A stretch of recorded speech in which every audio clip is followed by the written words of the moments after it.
Süpernova patlamaları ile oluşan kara delikler evrendeki en gizemli yerler olarak biliniyor. Bütün fizik kurallarının geçersiz olduğu, ışığın bile içerisinden kaçamadığı bir nokta düşünün. Bu muhtemelen uzay yolculuğu esnasında karşılaşmak isteyeceğiniz son şey olacaktır.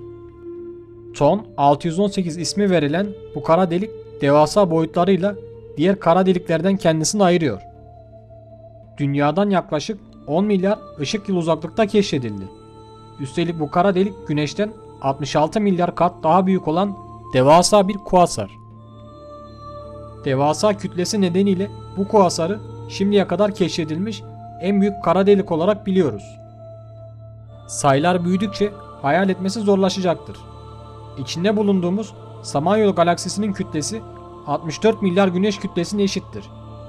Ton 618 ise tek başına bizim galaksimizdeki kara delikten ortalama 20.000 kat daha büyük. Bu devasa kütlesiyle Ton 618 süper kütleli değil, ultra kütleli bir kara delik olarak tanımlanıyor.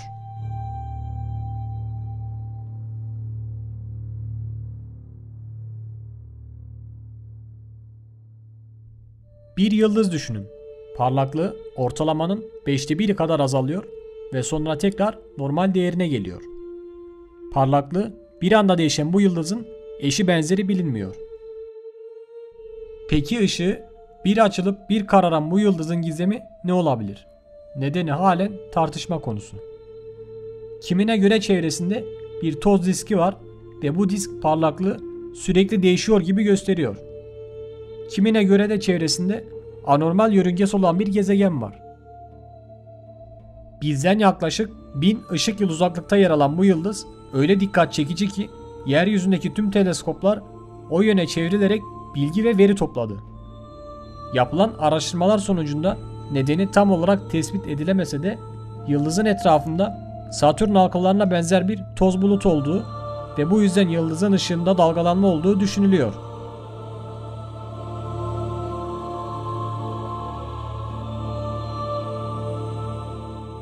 NASA'nın uzaydaki gözü kulağı olan Hubble teleskobu bugüne kadar uzayda birçok galaksiyi keşfetti ve bizlere o eşsiz manzaraları aktardı.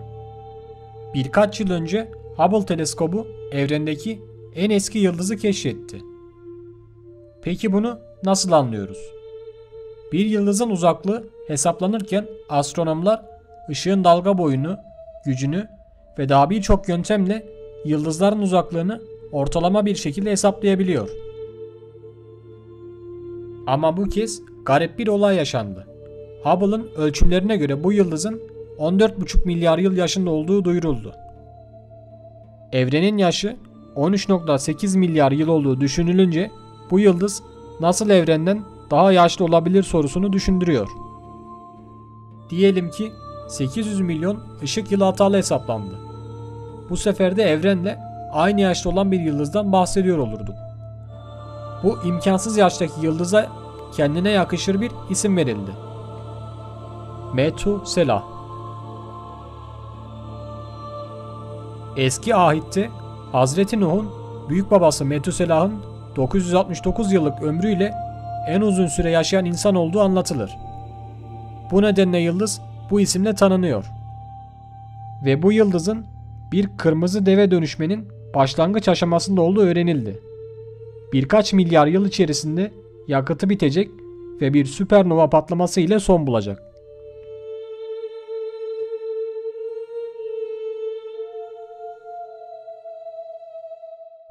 Bizden 500 ışık yılı uzaklıkta yer alan Barnard 68 yaklaşık yarım ışık yılı çapında oldukça yoğun bir bulut sudur.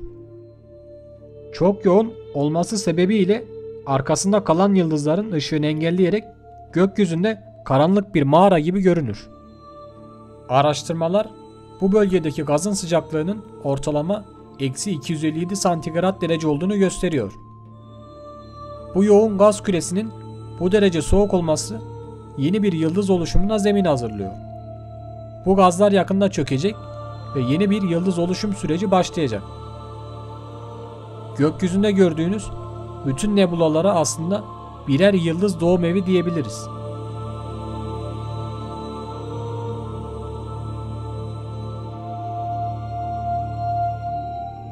Kuasarlar oldukça tehlikeli gök cisimleridir ve bir galaksiye kıyasla oldukça büyüktür.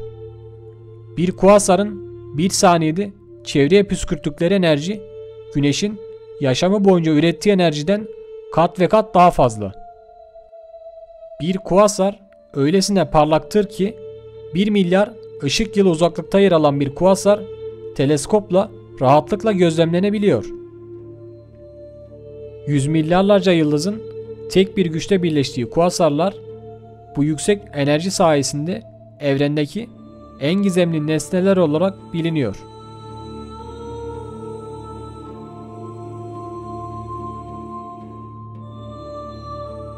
Nötron yıldızları evrende görmek isteyeceğiniz en son yıldız türü olacaktır. Nötron yıldızları süpernova patlamaları sonucu yıldızdan geriye kalan maddelerin çökmesiyle oluşurlar. Bu basınç altında atomların yapısı bozulur ve iç içe geçerek inanılmaz bir basınç oluştururlar. Kendi etrafında öyle yüksek bir hızla döner ve enerji üretir ki Güneşimizin 100.000 yılda ürettiği enerjiyi bir saniyede üretebilirler. Ancak Güneşimiz bir nötron yıldız oluşturacak kadar büyük değildir.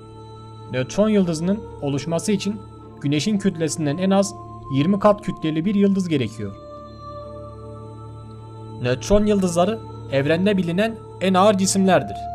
Bilinen diyorum çünkü kara deliklerin kütlesi hakkında hala bilgi sahibi değiliz. O kadar küçüktür ki uydumuz Ay'ın çapı 3400 kilometre iken bir nötron yıldızının çapı 20 kilometre olabilmekte. Küçük görünüyor olabilir. Ancak nötron yıldızından bir çay kaşığı tanesi kadar alabilseydiniz ağırlığı dünyanın kütlesi kadar gelecektir.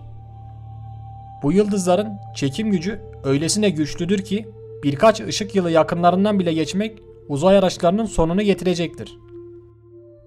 Nötron yıldızlarından yayılan radyasyon o kadar fazladır ki çevresindeki birkaç ışık yılı çapında yaşam olmasını tamamen imkansızlaştırıyor. Neyse ki dünyaya en yakın nötron yıldızı bizden 400 ışık yılı uzaklıkta yer alıyor.